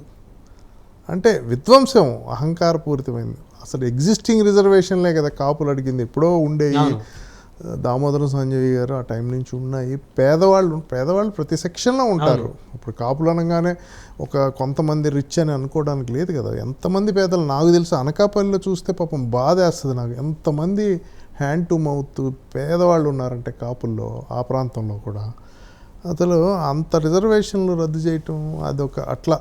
అదే అపార్ట్ ఫ్రమ్ దట్ ఇంకా పవన్ కళ్యాణ్ గారు జనసేన అనేది ఉండకూడదు, ఎట్లయినా నిర్వీర్యం చేయాలా, ఆయన్ని ఎట్లయినా ప్రజల్లో బద్నాం చేయాలా, ఆయన క్యారెక్టర్ అసాసినేట్ చేయాలి, ఏమి దొరక్క ఇంకా ఆయన ఏదో వ్యక్తిగత జీవితం ఇబ్బందులు పడ్డాడు, అయ్యో జరుగుతాయి సంఘటనలు కొన్ని ప్రతి కుటుంబంలో ఉంటాయి, ఏదో రకరకాల ఫామ్స్లో ఉంటాయి. అలా ఆయన్ని పదే పదే దూషించడం, కార్లు అంటాం, అదంటాం, ఇదంటాం. ఇప్పుడు మరి షర్మిల గారిని ఏమంటారో చూడాలి. మనం అది తప్పు. చిరంజీవి గారిని అవమానించారు కదా, టికెట్లు పాపం ఆయన వెళ్ళి అంత పెద్ద మనిషి. అసలు చిరంజీవి గారు ఒక పాయింట్లో హీఈస్ అబౌవ్ సీఎం. అవును, పాలిటిక్స్లో రాకముందు చిరంజీవి అనే పర్సనాలిటీ సీఎం కన్నా ఎక్కువ. అందరూ చిరంజీవి గారి అపాయింట్మెంట్, నాకు గుర్తు ఎంతోమంది మంత్రులు వాళ్ళు నన్ను చిరంజీవి గారి దగ్గర తీసుకెళ్ళని అడిగిన సందర్భాలు. సరే పాలిటిక్స్లో వచ్చారు, ఏదో నీ సాక్షి ఓపెనింగ్ కూడా చిరంజీవి చీఫ్ గెస్ట్. అవును, వాస్తవం. మర్చిపోయారు మీరు, పక్కన నుంచి చిరంజీవి గారు కూర్చొని ఓపెన్ చేస్తుంటే పక్కన నుంచున్న సందర్భం, సెల్ఫీ దిగిన సందర్భం ఇప్పుడు కూడా ఉంటాయి. తప్పు కదా. వయసు నీకన్నా 20 ఏళ్ళు 30 ఏళ్ళు పెద్ద ఆయన అసలు ఎంత కొన్ని లక్షలాది మంది ప్రజల అభిమానులు ఉన్న చిరంజీవి గారిని లోపల ఆయన ఏదో వినయం, ఆయన సహజమైన శైలి, వినయంగా అడగటం అనేది ఆయన శైలి, దాన్ని తప్పుగా ఆయన అట్లనే ఆయన ఆత్మగౌరవం ఏం దెబ్బ తీసుకోరు, ఆయన శైలి అది. ముఖ్యమంత్రి కాబట్టి ఆయన పదవికి నమస్కరించాడు. ప్రతి నమస్కారం అనేది సంస్కారం. ఆయన చిన్నవాళ్ళకు కూడా గౌరవిస్తాడు, ఆయన నమస్కరిస్తాడు, గేటు దాకా వచ్చి వదిలిపెడతాడు. ఈ రోజు కూడా నేను సార్ వద్దు సార్ అన్నా కూడా ఆయన గేటు దాకా వచ్చి వదిలిపెడతారు. చిన్నవాళ్ళని కూడా గౌరవిస్తారు, మీరు అంటారు. అంత ఆయన్ని లోపల జరిగిన ఈ వీడియోలు అటు ఇటు చేసి ఎడిట్ చేసి ఆయన అవమానించే రీతిలో ఉండటం, లేకపోతే వస్తే ఏదో రాజ్యసభ సీట్ కోసం వచ్చాడని లీక్లు ఇవ్వటం, వాళ్ళ పేపర్లో వాళ్ళ పత్రికల్లో అట్లా పవన్ అంబటరాయుడు ఏంటి లేటెస్ట్గా? అవును, అంబటరాయుడు మరీ దారుణం. అంబటరాయుడు ఏంటి ఒకళ్ళ వైజాగ్లో ఇప్పుడు పంచకల్ రమేష్ గారిని అవమానించారు, అందుకని ఆయన వచ్చేసాడు. బాలశౌరి గారు రాజశేఖర రెడ్డి గారికి రైట్ హ్యాండ్గా ఉండేవాళ్ళు. బాలశౌరి గారు అంటే రాజశేఖర రెడ్డి గారి ఇప్పుడు కేవీపీ ఎంతో బాలశౌరి గారు అంత క్లోజ్గా ఉండేవారు. ఆర్థికంగా కూడా వైఎస్ఆర్ కుటుంబానికి బాలశౌరి గారు అప్పట్లో సాయం చేసే పరిస్థితి. అవి నాకు తెలియదు కానీ బాలశౌరి గారు చాలా దగ్గర, చాలా డీసెంట్గా ఉంటాడు. ఆయన మంచి ఎంపీ, చాలా వెరీ వెరీ డీసెంట్గా ఉంటాడు. కాంట్రవర్సీస్కి వెళ్ళడు, ఆయన పనేదో ఆయన చేసుకుంటాడు. రాజశేఖర రెడ్డి గారికి ఎంతో ఇష్టమైన వ్యక్తుల్లో ఈయన ఒకడు. బాలశౌరి గారికి కూడా మరి ఈరోజు ఉండలేని పరిస్థితి వచ్చింది, సఫకేషన్. మరి అక్కడ దర్శిలో వేణుగోపాల్, మద్దిశెట్టి వేణుగోపాల్ అని పెద్ద ఎంటర్ప్రైన్యూర్, ఆయనకి సీట్ లేదంటారు. ఆయన సీట్ తీసేసి రెడ్డి సామాజిక వర్గానికి చెందిన బూచేపల్లి శివప్రసాద్ రెడ్డి గారికి ఇచ్చారు. అక్కడ మళ్ళీ మన ఆమంచి కృష్ణమోహన్, మళ్ళీ అక్కడ చిత్తూరులో జేఎంసీ శ్రీనివాస్. అంటే ఇక కాపు సామాజిక వర్గం అనే దాంట్లో లీడర్షిప్ రాకూడదనో మరి ఏంటో నాకు చాలా ఆశ్చర్యంగా ఉంటుంది. సమాజంలో ఇప్పుడు రాజశేఖర రెడ్డి గారు పెంచిన లీడర్స్ కాపుల్లో యాక్చువల్గా మీరు చూడండి, బొత్స సత్యనారాయణ గారు, అంబటి రాంబాబు గారు, లేక కన్నా గారు, అసలు ఆయనే కాపులందరినీ పైకి తీసుకొచ్చాడు. ఇక్కడేమో మరి ఏంటో మరి ఒక రకమైన, అందుకనే బయట చర్చ ఈ కాపు కమ్యూనిటీ మీద, కమ్మ కమ్యూనిటీ మీద. వీళ్ళు కాక నెక్స్ట్ ఏంటంటే తెలుగుదేశంకి బలమైన సామాజిక వర్గం కొప్పులు వెల్మ. అందుకని వాళ్ళ మీద అచ్చెన్నాయుడు గారిని అరెస్ట్ చేసి ఇబ్బంది పెట్టి కేసులు ఇరికిచ్చి పాపం ఆయన ఆపరేషన్ హాస్పిటల్లో ఉంటే ఆయన అసెంబ్లీలో ఆయన వెంకటేశ్వర స్వామి విగ్రహం అచ్చెన్నాయుడు గారి ఆయన్ని ఆ వర్డ్స్ మనం మాట్లాడకూడదు కానీ అచ్చెన్నాయుడు గారు ఎంత నిజంగా నాకు చూస్తే వెంకటేశ్వర స్వామి లాగా అనిపిస్తాడు ఆ విగ్రహం. అంత గొప్పగా మనుషుల్ని మనం మంచి పాజిటివ్ దృక్పథంలో చూడాలి. ఆయన అయిపోయింది. వాళ్ళ ఎర్రనాయుడు గారి పాప రాజమండ్రిలో ఆదిభవాని వాళ్ళని అరెస్ట్ చేసి చిట్ ఫండ్, వాళ్ళు ఎన్నాళ్ళ నుంచో క్రెడిబిలిటీ ఉన్న చిట్ ఫండ్ కంపెనీ వాళ్ళని ఇబ్బంది పెట్టి వాళ్ళని అరెస్ట్ చేసి, ఇప్పుడు అనకాపల్లిలో మా నర్సీపట్నంలో అయ్యన్న పాత్రుడు గారు చిన్న గోడ 2 అడుగులు జరిగిందని వారిని ఇబ్బంది పెట్టి వారిని రెచ్చగొట్టి వీళ్ళు మాత్రం భూములు కబ్జా చేయొచ్చు, లక్షల కోట్లు దోచుకోవచ్చు, 2 అడుగుల గోడ కోసం వాళ్ళ మీద దాడులు చేస్తారు. ఇది మన విశాఖపట్నంలో అసలు ఋషికొండనే ఇచ్చేసి పడేస్తే పుస్తకం రాయించే విశాఖపట్నంలో ఋషికొండ అనేది మణిహారం. ఇప్పుడు మనకి హైదరాబాద్కి చార్మినార్ ఎట్లా, అవును, ఇప్పుడు ఒక్కోదానికి ఒకటి ఉంటుంది, ఢిల్లీకి ఇండియా గేటు, అట్లా విశాఖపట్నానికి రుషికొండ అనేది ఆ ప్రజలందరూ అది మా సొంతది అన్న రుషికొండ వైపు వెళ్దాం, రుషికొండ బీచ్ చాలా గొప్పగా ఫీల్ అవుతారు. ఐకాన్, సెల్ఫ్ ప్రైడ్, ఆత్మగౌరవం, సెల్ఫ్ ప్రైడ్. దాన్ని తినిపడేశారు, ఓ పక్క నుంచి తినేసి దాన్ని ఏదో కట్టేసి అట్లా. అంటే నేను అనేది ఏంటంటే మీరు అన్నట్లు 5K అని బయట బాగా ఈ 5 కులాల పట్ల పగబట్టారు. కాపు, కమ్మ, కొప్పులు, వెలమ, లేకపోతే క్షత్రియ, కోమటి అనే చర్చ జరుగుతుంది. కానీ అట్లా ఉండకూడదని నేను అనుకుంటున్నా. అట్లా విజయవాడ చూస్తే మీకు విజయవాడతో కూడా మంచి సంబంధాలు ఉన్నాయి కదా. అవునండి. అసలు విజయవాడలో కాపులకి సీటే లేకుండా చేశారు వైసీపీలో. మర్చిపోయి వంగవీటి రాధా గారిని అవమానించి బయటికి పంపించారు. ఎందుకు వచ్చేసారు రాధా గారు? ఆయన ఇబ్బంది పెట్టి. ఎందుకంటే రంగా గారి విగ్రహాలు పెట్టకూడదు, లేకపోతే రంగా గారి విగ్రహాలు ఓపెనింగ్కి వెళ్ళకూడదు అంటే పాపం ఆయన. ఇప్పుడు రంగా గారు అనేది ఆల్టుగెదర్ డిఫరెంట్. ఈ రాష్ట్రంలో 2 లక్షల విగ్రహాలు ఉన్న ఒకే ఒక వ్యక్తి ఆయన విగ్రహాలకు వెళ్ళకూడదని పెడితే ఆయన చెప్పుకోలేక పాపం సైలెంట్గా పక్కకు వచ్చారు. ఏ ప్లాట్ఫామ్ లేకే తెలుగుదేశంలో చేరారు. ఆయన్ని ఇబ్బంది పెట్టారు. ఇవన్నీ మంచి పద్ధతులు కాదు. అంటే అసలు వైఎస్ఆర్ ఎప్పుడు ఇలా ఉండేవారు కాదు. నాకు వ్యక్తిగత నేను ఒకసారి ఒక టీడీపీ మండల్ ప్రెసిడెంట్కి అదేమంటాం ఆరోగ్య సీఎం రిలీఫ్ ఫండ్కి వెళ్ళాను. వెళ్తే నేను కొంచెం సంశయిస్తున్నాను సార్. ఆయన పాపం అడగగానే అడగగానే సంతకం పెట్టేవారు. అసలు చూడకుండా పెట్టేస్తున్నారు. నేనే చెప్పాను సార్ ఇది టీడీపీ అంటే పక్కపక్కన నవ్వాడు ఆయన. టీడీపీ అయితే ఏముంది, మన ఒకసారి ఎలక్షన్ అయిపోయాక అందరూ ఒకటే కదా, పేదవాళ్ళు అంటే వారు అంత బ్రాడ్గా ఉండేవారు, ఇంక్లూజివ్గా ఉండేవారు, చాలా ఇంక్లూజివ్గా. ఇక్కడ లేదు కదా, ఇక్కడ చూస్తాను కదా సంఘటనలు, మాట్లాడటం, విపరీత ధోరణులు, దాడులు, ప్రతి దాడులు, ఎవడన్నా నోరు తెప్పితే అట్లా అంటాం. ఇంకా వాడిని వాళ్ళ ఫ్యామిలీ నుంచి టార్గెట్ చేస్తారు. నిన్న ఇవాళ నాకు ఆశ్చర్యం వేస్తుంది, షర్మిల మీద దాడి చేస్తున్నారు. చాలా ఘోరం. ఇంటి పేరు మార్చి అది చాలా నీచం. వైఎస్ షర్మిల కాదేమిడా, ముస్నూరి షర్మిల, ఏ శాస్త్రి అని ఇదే మాట ఆవిడ పాదయాత్ర చేసినప్పుడు చెప్పాల్సింది. అట్లా ఇవన్నీ ఈ పద్ధతి. నేను అనేది ఇక్కడ నేను వాటిని అంటే ఇన్సిడెంట్స్ని మాట్లాడట్లా. నేను అనేది సాంప్రదాయాలకు తిలోదకాలు ఇవ్వటం, నైతిక విలువలు తొక్కివేయటం, ఎట్లా పడితే అట్లా వల్గర్గా మాట్లాడటం, అంటే అదొక నియంత్రిత పోకడ. నేను తప్పితే నువ్వు ప్రజల మనసు గెలువు, మంచి పనులు చేసి గెలువు. 10 ఏళ్ళుండు, 20 ఏళ్ళుండు, 50 ఏళ్ళుండు. పక్కన బిజు పట్నాయక్ 24 ఏళ్ళ నుంచి ఉంటున్నాడు మంచి చేసి. ఆయనకి భార్య లేదు, పిల్లలు లేదు, ఆయనకి ఒరియా రాదు, తెలుసా మీకు? ఆ భాష రాదు సరిగ్గా. అయినా సరే 25 టర్మ్స్ అనుకుంటా ఆయన సక్సెస్ఫుల్గా చీఫ్ మినిస్టర్గా ఉంటున్నాడు. ఎందుకు? ఆయనకి స్వార్థం లేదు, ప్రజల సంక్షేమే, నిత్యం పేదవాళ్ళకి ఏం జరుగుతుంది. సాయంత్రం 6 ఇంటికి వెళ్ళిపోతాడు చక్కగా. ఆయనకి ఎంత మెజారిటీతో గెలుస్తున్నారు? మంచి చేసి గెలువు. ప్రజల్ని భయపెట్టి నాకు ఎదురు లేదు, నేను చేయకూడదు, లేకపోతే అంటే ప్రజలు ఎన్నికలు అయిపోయినాక అందరినీ సమంగా చూడాలి. That's my personal feeling. Dilip గారు అనకాపల్లి పార్లమెంట్ కింద ఉన్న నియోజకవర్గాల్లో ఇప్పటికి ఎన్ని నియోజకవర్గాలు పర్యటన చేసి ఉంటారు? అన్నీ 7 తిరిగానండి. పెందుర్తి, అనకాపల్లి, చోడవరం, మాడుగుల, ఎలమంచిలి, మన పాయకరావుపేట, నర్సీపట్నం, 750 గ్రామాలు బ్రహ్మనాయుడు గారు, 1750 బూతులు, 4000 స్క్వేర్ కిలోమీటర్స్ తిరిగాం. 750 గ్రామాల్లో దాదాపు 300 నుంచి 400 మధ్య గ్రామాలు తిరుగుతున్నాం. ఇంకా టైం ఉంది కదా. అంటే నేనేం ఆలోచిస్తున్నానంటే, నువ్వు ఇక్కడ ప్రాతినిధ్యం వహించాలంటే ఒకటేంటి, నాకు అక్కడ పరిస్థితులు అర్థం అవ్వాలి. రెండోది ఏంటంటే నేనేంటి, నా వ్యక్తిత్వం ఏంటి అనేది ప్రజలకు తెలియాలి. నా ఆలోచన ధోరణి ఏంటి, నేను ఏం చేస్తాను, నేను ఎలా, ఇతను క్యాపబుల్లా, ఇతనికి ఆ పొటెన్షియల్ ఉందా, ఆ నిబద్ధత ఉందా, నిజాయితీ ఉందా, పట్టుదల ఉందా అని ప్రజలు నన్ను అర్థం చేసుకోవాలని కోరుకుంటాను. చాలామంది ఏం సలహా ఇచ్చారంటే, మీరు ముందే వెళ్ళటం వల్ల నెగిటివ్ వస్తుంది, వెళ్ళటం ఎందుకు, లాస్ట్లో 1 నెల వచ్చి డబ్బులు ఖర్చు పెట్టి చీచి.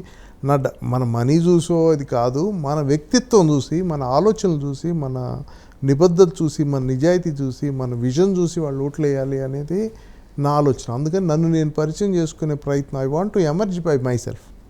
ప్రతి గడపకి ఊరు మ్యాక్సిమం ప్రతి గ్రామం లేదా ప్రతి మండల కేంద్రం, అన్ని మండలాలు టచ్ చేసాం. ఇంకా గ్రామాలు అన్ని ఇంకా పూర్తి స్థాయిలో చేయలేదు. దాదాపు 350 గ్రామాల పైన అయినట్లున్నాయి. మా బ్రదర్ ఉన్నారు అక్కడ, ఇంకో బ్రహ్మనాయుడు అని, బషీర్ గారు అని, ఇంకా నాకు టీం ఉంది, వాళ్ళు తిరుగుతుంటారు. నేను వెళ్ళి కలిసి దాని ముందు సమస్యలు ఏంటి నోట్ చేసుకొని, అర్థం చేసుకొని, ముఖ్యులు ఎవరు, పెద్దలు ఎవరు, ఇట్లా అందన పెద్దల ఆశీర్వాదం తీసుకొని అక్కడ ఏంటి అన్ని అర్థం అట్లా మంచి చెడు తెలుసుకుంటా సాగుతున్నాం.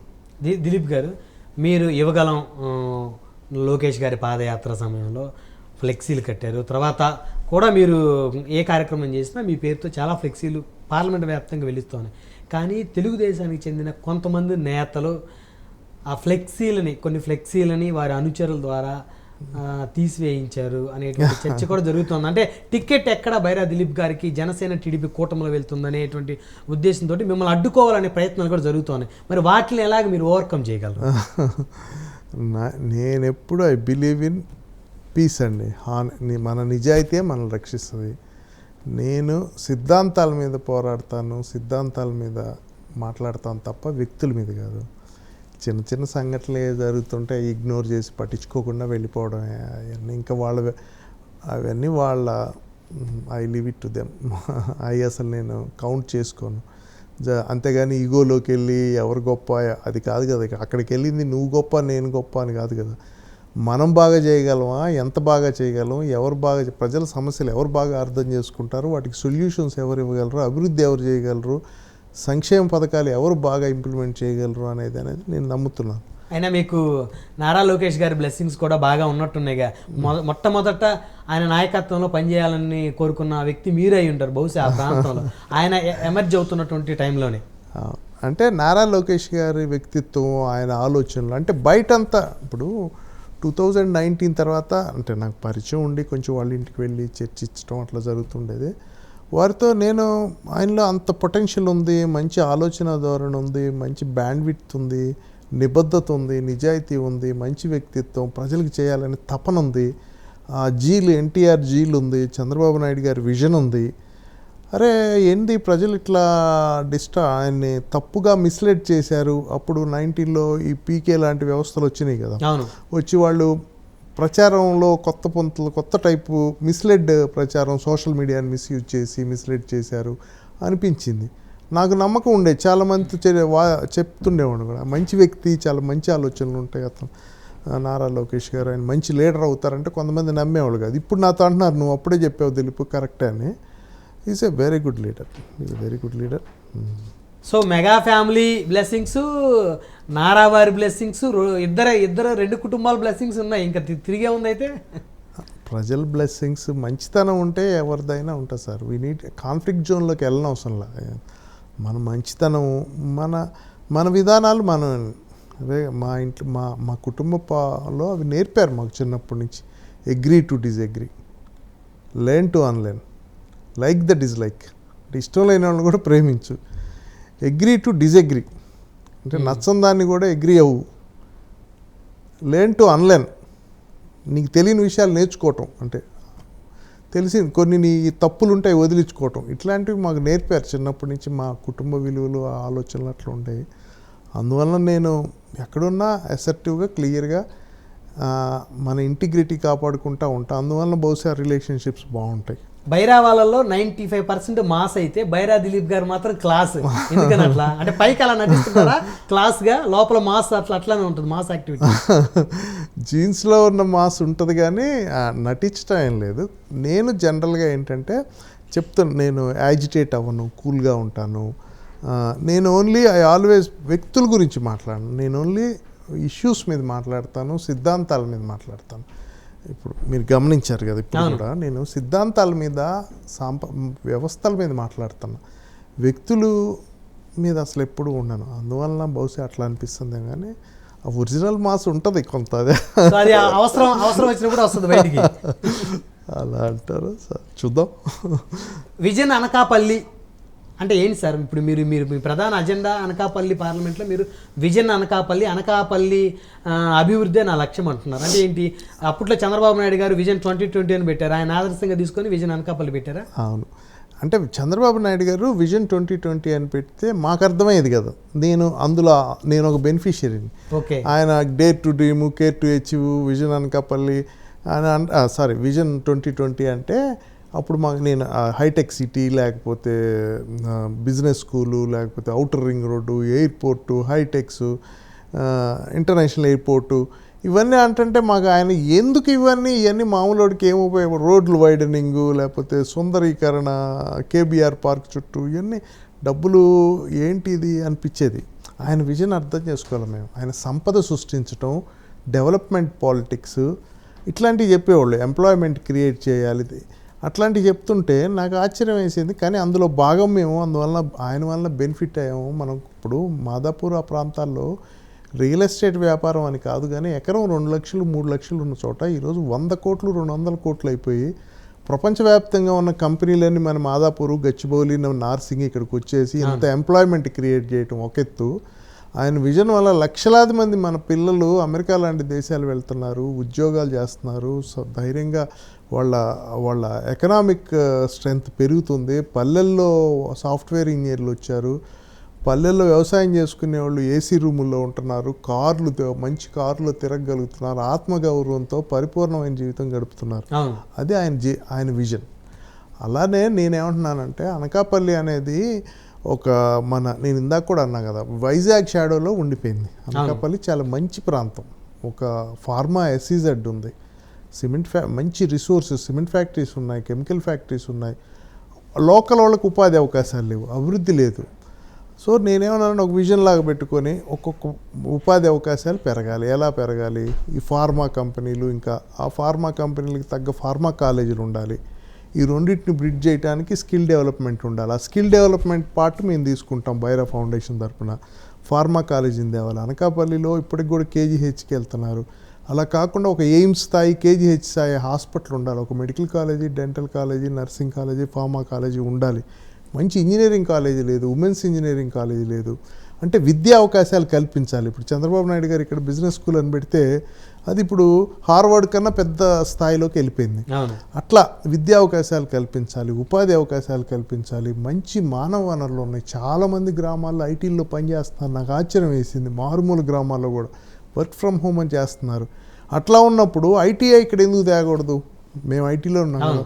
ఐటీ పరిశ్రమ కొంత ప్రయత్నం చేసి చంద్రబాబు నాయుడు గారిని, లేకపోతే పవన్ కళ్యాణ్ గారిని, లోకేష్ గారిని ఒప్పించి ఒక ఐటీ ప్రయత్నం చేయొచ్చు. ముందు అసలు విజన్ అనేది ఒకటి సెట్ చేసుకోవాలి కదా, ఆలోచన ఉండాలి. ఆ రోజు చంద్రబాబు నాయుడు గారు ఆలోచన ఉండబట్టే కదా. అలాగే స్థానికులకు అవకాశాలు ఇవ్వాలి, వాళ్ళకు ఉద్యోగాలు ఇవ్వాలి, రోడ్లు అవి బాగా, ఇన్ఫ్రాస్ట్రక్చర్ డెవలప్. ఇందా చెప్పాను కదా, అండర్ గ్రౌండ్ డ్రైనేజ్ లేదు, ఓపెన్ డ్రైనేజ్, దానివల్ల ఇబ్బంది పడుతున్నారు. అండర్ గ్రౌండ్ ఇప్పుడు మన ఎలమంచిలో ఒక ఫ్లైఓవర్ 20 ఏళ్ళ నుంచో 2 ఏళ్ళ నుంచో పెండింగ్ ఉండిపోయింది. అక్కడ రైల్వే క్రాసింగ్, అక్కడ కొన్ని వందల ప్రాణాలు పోయి ఉంటాయంట. అంటే డిలే అయిపోయి గేట్ తీయక ఎమర్జెన్సీస్ అప్పుడు ఆ ఫ్లైఓవర్ అనేది కంప్లీట్ చేయొచ్చు. రైల్వే స్టాప్ లేదు ఎలమంచిలో. ఇట్లాంటిది. ఇవి కాక వ్యవసాయం వైపు చూస్తే అనకాపల్లి ఏంటంటే మీకు తెలుసు కదా, చెరుకు బాగా ఫేమస్ అక్కడ. బెల్లం, చెరుకు ఫ్యాక్టరీలన్నీ మూతపడిపోయినాయి. మేజరు తుంపాల, గోవాడ, మళ్ళీ ప్లస్ ఏటికొప్పాక, ఇక్కడ ఉన్న షుగర్ ఫ్యాక్టరీలు అవి తెలియటానికి ప్రయత్నిస్తే ఉపాధి వస్తుంది. బకాయిలు ఉన్నాయి, చెరుకు ఫ్యాక్టరీల నుంచి రైతులకు బకాయిలు ఉన్నాయి. తెరవడానికి అవకాశం ఉంది. కోఆపరేటివ్ సెక్టర్లోనో లేకపోతే ప్రైవేట్ వాళ్ళనో చేస్తే చెరుకు విస్తీర్ణం తగ్గిపోయింది, అది పెంచాలి. మళ్ళీ ఈ చెరుకు పండించేవాళ్ళు పాపం చాలామంది పేదలు, ముఖ్యంగా కాపులు, గవర్లు, వీళ్ళంతా చిన్న చిన్న అచ్చులు చేసి బెల్లాలు వాళ్ళ ఊళ్ళ దగ్గర అమ్ముతున్నారు. నేను మొన్న యువగడంలో గమనించాను. ఎక్కడికక్కడ ములగపాక అటువైపు తిరుగుతున్నప్పుడు రోడ్డు మీద పెట్టి అమ్ముతుంటారు. అంటే సరైన మార్కెట్, సరైన ధర లేదు. కోల్డ్ స్టోరేజ్ ఒకటి ఉంది. బెల్లం మార్కెట్ బిగ్గెస్ట్ మార్కెట్ అనకాపల్లి, తెలుసు కదా, ఇండియాలోనే నెంబర్ 2 అనుకుంటా. లాతూరును, ముజఫరాబాద్ దాని తర్వాత. ఇట్లా వ్యవసాయం అభివృద్ధి చేయాలి. వ్యవసాయం ఉత్పాదకత తక్కువ ఉంది. కమర్షియల్ క్రాప్స్ తేవాలి. అదేమంటాం, మన పామాయిల్ ఇవి, లేకపోతే కోకో లాంటివి కమర్షియల్ క్రాప్స్. తమలపాకులు పండిస్తారు, వాటికి అవి కొంచెం ఎంకరేజ్ చేయొచ్చు. ఇంటర్ క్రాపింగ్ చేయొచ్చు. మంచి సాయిల్. మాడుగుల నియోజకవర్గంలో 5 రిజర్వాయర్లు ఉన్నాయి. వైజాగ్ కూడా వాటర్ ఇక్కడి నుంచి వెళ్తుంది, ఇక్కడ వాటర్ ఉండదు. మన రైవాడ అని ఉంది, పెద్దేరు. రైవాడ దగ్గర నుంచి రైవాడ రిజర్వాయర్ ఒక 3.5 TMC వాటర్ని స్టోర్ చేయగలిగే కెపాసిటీ ఉంటుంది. అందులో 1.5 వైజాగ్కి వెళ్తుంది. ఇక్కడ ప్రజలకు నీళ్లు ఉండవు. రైవాడ పక్కనే గట్టున అనుకున్న పొలాలకి వాటర్ ఉండదు. ఇట్లాంటి పెద్దేరు ఉంది. పెద్దేరు ఛానలింగ్ చేయాలి. ఎన్టీఆర్ కోనం అని ఇంకో రిజర్వాయర్. ఒకటే కాన్స్టిట్యున్సీ మాడుగుల్లో 5 రిజర్వాయర్స్ ఉన్నాయి. అక్కడ వ్యవసాయం వెనకబడి ఉంటుంది. ఆ వనరులను సరిగ్గా ఉపయోగించుకోవాలి. ఆ వాటర్ని సరిగ్గా ఉపయోగించుకుంటే ఇప్పుడు అసలు అనకాపల్లి ఎంత సస్యశ్యామల శారదా నది పరివాహక ప్రాంతం. శారదా నది పారుతుంటుంది అద్భుతంగా. వాటర్ 100 అడుగులు 200 అడుగులు తవ్వితే వాటర్ వస్తుంది బాగా వినియోగించుకుంటే. కొండకర్లావా అని మంచి సరస్సు ఒకటి ఉంది ఇటు ములగపాక వైపు. అట్లాంటి టూరిస్ట్ ప్లేసులుగా చేసుకోవచ్చు. అంటే రకరకాలుగా మనం వర్క్ చేసి ఆ ప్రాంతాన్ని అభివృద్ధి చేయొచ్చు. అటుపక్క ఇంకా బ్యూటీ ఏంటంటే అటుపక్క కోస్టల్ లైన్ ఉంది. ఇటు మన ఎలమంచుల వైపు పూడిమడకని, రాంబిల్లి మండలం, ఇప్పుడు మన అట్లానే పాయకరావుపేట మండలం, నక్కపల్లి దగ్గర అంత సీ కోస్ట్ ఉంది. అద్భుతమైన ఫిషర్ మ్యాన్ వాళ్ళు ఉన్నారు పాపం. వాళ్ళ కమ్యూనిటీస్ దాని మీద బతుకుతున్నారు. వాళ్ళకి నేవీ వాళ్ళతో ఇబ్బందులు వస్తున్నాయి.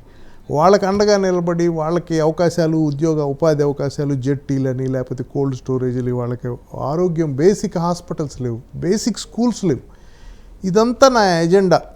గ్రీన్, అలానే ఒక పక్క పొల్యూషను, గ్రీన్ అనకాపల్లి చేయాలి. ఇవన్నీ ఒక ఎత్తు అయితే అటు ఏజెన్సీ ఏరియా నుంచి డ్రగ్స్, ఏదో డ్రగ్స్ హబ్ అయిపోయింది.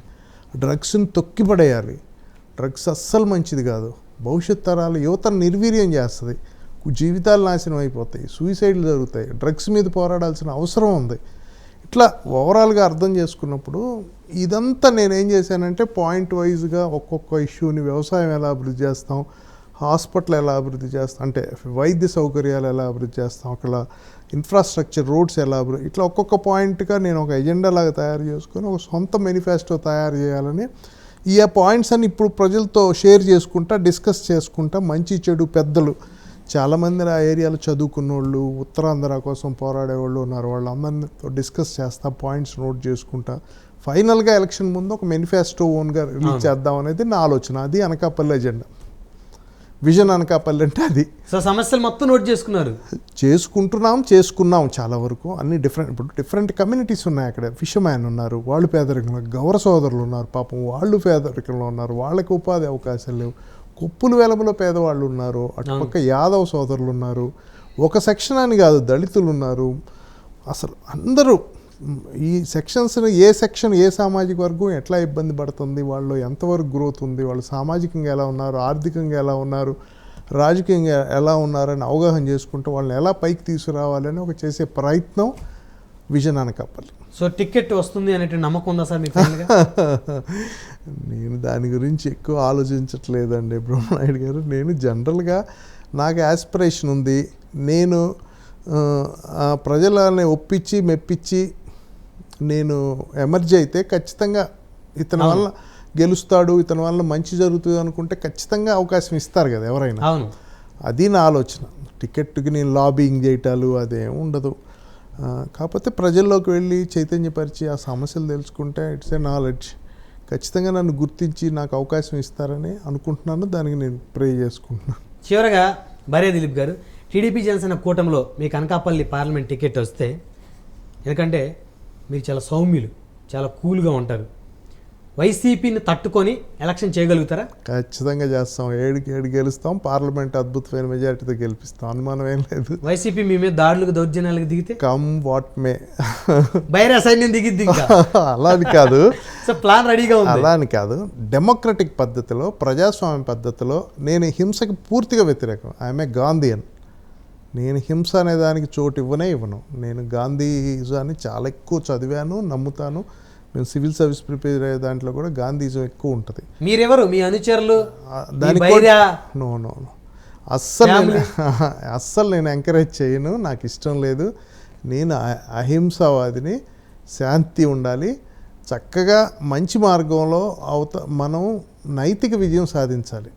మన క్యారెక్టరు, మన ఇంటిగ్రిటీ, మన నిజాయితీతో ప్రజలు మెప్పు పొందాలి తప్ప ఈ పద్ధతులు చేసే మళ్ళీ మామూలు ఈ హింస లేకపోతే రౌడీజం ఆ పద్ధతులు అయితే చదువుకున్న వాళ్ళం మనం రాజకీయాల్లోకి వచ్చి ఉపయోగం ఏముంది? What difference we can make? I'm completely against violence. I'm completely against anything that kind of a sort. I believe in peace. I believe in non violence. I'm a non violent man. I'm a Gandhian. చివరగా పుట్టి పెరిగిన ప్రాంతానికి సేవ చేసి ఆ ప్రాంతం రుణం తీర్చుకోవాలి అనేటువంటి ఆలోచనలో ఉన్నారు. అదే గివింగ్ బ్యాక్ చెప్పాను కదండి, గివింగ్ బ్యాక్. ఏదో ఒక ప్రాంతం ఎక్కడో చోట ప్రాతినిధ్యం వహించి, అంటే ఇప్పుడు నా 14లో కూడా చూశాను నేను, పార్లమెంట్లో మన ఎంపీలు సరిగ్గా మాట్లాడలేదు. అవును, స్టేట్ విభజన జరిగినప్పుడు, ఆంధ్ర బైఫర్కేషన్ జరిగినప్పుడు పార్లమెంట్ తలుపులేసి బిల్లు పాస్ చేస్తుంటే ఇంతమంది ఎంపీలు ఉండి ఏం చేయలేదు. వాళ్ళ సెల్ఫ్ ఇంట్రెస్ట్ ఉంది, బిజినెస్ ఉండటం వల్ల, వాళ్ళ సెల్ఫ్ ఇంట్రెస్ట్లు ఉండటం వల్ల భయపడిపోయి మాట్లాడాల. అప్పుడు వచ్చిన ఆలోచన నాకు ఫస్ట్ టైము, అరే మనం వెళ్ళి ప్రజల తరపున మాట్లాడాలి మన స్టేట్ కోసం. స్టేట్ ఎంత అద్భుతమైన వైబ్రెంట్ స్టేటు, అట్లాంటి స్టేట్ అనాదిలాగా అయిపోయింది. అడిగేవాళ్ళు లేడు. ప్రత్యేక హోదా పార్లమెంటు సాక్షిగా చెప్పిన ప్రత్యేక హోదాని అడిగేవాడే లేడు ఈరోజుకి. అసెంబ్లీ సాక్షిగా చెప్పిన రాజధాని గందరగోళం అయిపోయింది. అసలు రాజధాని లేని రాష్ట్రం అయిపోయింది. చెప్పుకుంటే పోతే సమస్యలు చాలా. ఆంధ్రప్రదేశ్కి మన ఆంధ్రప్రదేశ్కి అతి ముఖ్యమైన జీవనాడి పోలవరం, దాన్ని పక్కన పడేశారు. ఒక్క పరిశ్రమ రాలా ఈ 5 ఏళ్ళలో. వీటికి ఏంటంటే మంచి నిబద్ధత కలిగిన నాయకత్వం, లేకపోతే పోరాడే తత్వం, సెల్ఫ్ ఇంట్రెస్ట్ లేకుండా ప్రజల కోసం ఆలోచించే నాయకులు అవసరం ఉంది. చదువుకున్న వాళ్ళు ఈ టైంలో అండగా నిలబడాలి. చంద్రబాబు నాయుడు గారు వల్ల బెనిఫిట్ అయ్యాం, ఆయన విజన్తో మేము గ్రో అయ్యాము. అటువంటి విజనరీ లీడర్షిప్ ఈ రాష్ట్రానికి అవసరం. వాళ్ళకి మనం అండగా నిలబడాలి. పవన్ కళ్యాణ్ గారు లాంటి నిస్వార్థమైన రాజకీయ నాయకుడు అని కూడా అన్న వారిని నేను సోషల్ రిఫార్మర్ అని అంటాను. అటువంటి గొప్ప మానవతావాది ఈరోజు ప్రజల కోసం, అందులో ఒక సెలబ్రిటీ, సినిమాస్లో ఉండే సెలబ్రిటీ కూడా అన్నీ వదులుకొని వచ్చి ప్రజల కోసం సొంత డబ్బు ఖర్చు పెడుతున్న పవన్ కళ్యాణ్ గారు లాంటి వారి కోసం ఆయనే బయటకు వచ్చినప్పుడు మనం కూడా రావాలి. లోకేష్ గారు లాంటి ఒక యూత్ లీడరు, మంచి ఆశయాలు, ఆదర్శాలు, మంచి భవిష్యత్ ప్రణాళిక ఉన్న ఒక లీడర్ని ఫాలో అవ్వాలి అనే ఉద్దేశంతో రాజకీయాల్లోకి రావాలి, పోరాడాలని ఆస్పైర్ అవుతున్నాను. దిలీప్ గారు, పార్లమెంటు, అనకాపల్లి పార్లమెంటు మొత్తం కూడా దాదాపుగా పర్యటన చేస్తామన్నారు. సో మీకు ఎదురైనటువంటి ఒక అనుభూతి ఏదైనా చెప్పగలరా? చాలా మంచి అనుభూతులు అండి. ఈ తిరగటం వల్ల నా లైఫ్లో ఇప్పుడు 50వ దశకంలోకి వచ్చాము. ఈ 50 ఏళ్ళలో నేర్చుకుంది ఒక ఎత్తు అయితే, ఈ 6 నెలల్లో ప్రజల్లో తిరగటం వల్ల నేర్చుకుంది ఒక ఎత్తు. అందుకే గొప్ప గొప్ప వ్యక్తుల్ని కలిశాను. పట్నాయక్ గారని ఒక ఫిజికల్ హ్యాండిక్యాప్డ్ కంప్లీట్గా, ఆయనకే ఒక మనిషి ఉండాలి నిరంతరం ఎప్పుడు. ఆయన ఆ మానసికంగా ఎంతో ధైర్యంగా ఉండి ఒక 3000 మంది ఫిజికల్ హ్యాండిక్యాప్డ్ వాళ్ళ కోసం ఆయన వాళ్ళకి అండగా ఉండటానికి కృషి చేస్తా ఎప్పుడు ఆ ఫిజికల్ హ్యాండిక్యాప్డ్ వాళ్ళ కోసం ఒక అచ్యుతాపురంలో ఒక ఒక ఇన్స్టిట్యూషన్ లాంటిది పెట్టి ఫిజికల్లీ దివ్యాంగుల కోసం, వాళ్ళ హక్కుల కోసం, వాళ్ళని రక్షించడం కోసం ఒక శరణాలయ లాంటిది పెట్టి పోరాడుతున్నారు. ఆయన ఇన్స్పిరేషన్ నాకు. అసలు ఆయన చూస్తే నాకు అసలు ఒళ్ళు జలధరించింది. అబ్బో, ఇంత గొప్ప వ్యక్తులు ఉన్నారా ఈరోజు, ఇంత కమిట్మెంట్. లిటరల్గా ఫిజికల్లీ క్రిప్పిల్డ్, కుర్చీలోంచి లేవలేరు, ఆయనకి మనిషి కావాలి ఆయన. తర్వాత ఇటు మాడుగుల్లో రెడ్డి సత్యనారాయణ గారిని 5 సార్లు ఎమ్మెల్యే, మినిస్టర్ చేశారు. ఆయన 92 ఏళ్ళు సింపుల్గా ఇంట్లో నవ్వుతా చక్కగా ఉన్నారు. సరే, అదొక అనుభూతి. ఆ పక్కనే వారికి దగ్గర బంధువులే రాముడమ్మ గారని ఒక ఆవిడ ఉన్నారు. ఆవిడ ఒక గ్రామం, ఆ గ్రామంలో 4000 మందితో ఒక బ్యాంక్ నడుపుతుంది ఆమె. అసలు అది ఆశ్చర్యం నాకు. టర్నోవర్ 4 కోట్లు. మళ్ళీ ఆమె బట్టల మ్యానుఫ్యాక్చరింగ్ పెట్టింది. అమ్మాయి మరి బట్టల మ్యానుఫ్యాక్చరింగ్, మార్కెటింగ్ లాభం వస్తుంది అంటే, లాభం రాకపోయినా 4గురికి ఉపాధి వచ్చుద్ది కదా దిలీప్ గారు అంది. అసలు దండం పెట్టబుద్ధి అయింది నాకు. ఆమెలో ఒక ఇంద్రాణువి కనపడింది నాకు. ఇది ఒక ఎత్తు అయితే, ఇటు వచ్చాను నేను మన పెందుర్తి వైపు వస్తే అక్కడ సుజాత గారని ఒక ఆవిడ, వాళ్ళ భర్త చనిపోతే ఆయన ఒక NGO నడుపుతుంటే 22,000 మంది సభ్యులతో కోఆపరేటివ్ బ్యాంక్ నడుపుతుంది. 30 కోట్ల టర్నోవర్. జాగృతి అని ఒక సంస్థ. వాళ్ళ అమ్మాయి బీటెక్ కంప్యూటర్ సైన్స్ చేసిన మౌక్తిక అని ఆ అమ్మాయిని తెచ్చి CEO చేసింది. అదొక అద్భుతం. ఇట్లా చెప్పుకుంటా పోతే అనేక అనుభూతులు. కాసిం గారని ఒక ఆయన ఉన్నారు పాపం, ఒక ముస్లిం సోదరుడు. ఆయన ఒక మంచి రూరల్ ఎడ్యుకేషన్ ఇన్స్టిట్యూషన్ నడుపుతున్నాడు. అక్కడ వాళ్ళందరికీ విద్యా అవకాశాలు. వెంకటరాజు గారును విజయరాజు గారని బ్రదర్స్ వాళ్ళిద్దరు నడుపుతున్నారు. ఇంకో పక్క చూస్తే మరి మన ముత్యాల నాయుడు గారని నన్న యూనివర్సిటీ వైస్ ఛాన్సలర్, ఆయన ఆ ప్రాంతంలో ప్రజలకు విపరీతమైన సేవలు చేస్తా ఆయన తిరుగుతున్నారు. రాము గారని గ్రామీణ స్వరాజ్య, ఆయన 2000 మంది రైతుల కోసం వాళ్ళ న్యాచురల్ ఫార్మింగ్ కృషి చేస్తున్నారు. ఆర్క్ ప్రసాద్ గారు అనే ఎన్జిఓలు చాలా ఉన్నాయి. ఇట్లా ఒకటి కాదు స్టోరీలు, స్ఫూర్తిదాయకమైన స్టోరీలు ఎన్నో ఉన్నాయి. చాలా ఇన్స్పైరింగ్. ధన్యవాదాలు దిలీప్ గారు. నమస్తే అండి, థ్యాంక్ యూ. చూశారు కదా, అనకాపల్లి పార్లమెంట్ని అభివృద్ధి చేయటమే తన ప్రధాన అజెండా అని, విజన్ అనకాపల్లి పేరుతోటి అనకాపల్లిని అభివృద్ధి చేసి తీరుతానని చెప్తున్నారు. అదేవిధంగా టీడీపీ జనసేన కూటమిలో తనకి టికెట్ వస్తే అనకాపల్లిలో ఖచ్చితంగా గెలిచి చూపిస్తానంటున్నారు బైరా ఫౌండేషన్ అధినేత బైరా దిలీప్ చక్రవర్తి గారు. మరొక వారం మరొక అతిథితో మళ్ళీ కలుద్దాం. చూస్తూనే ఉండండి. Keep watching Prime nine news.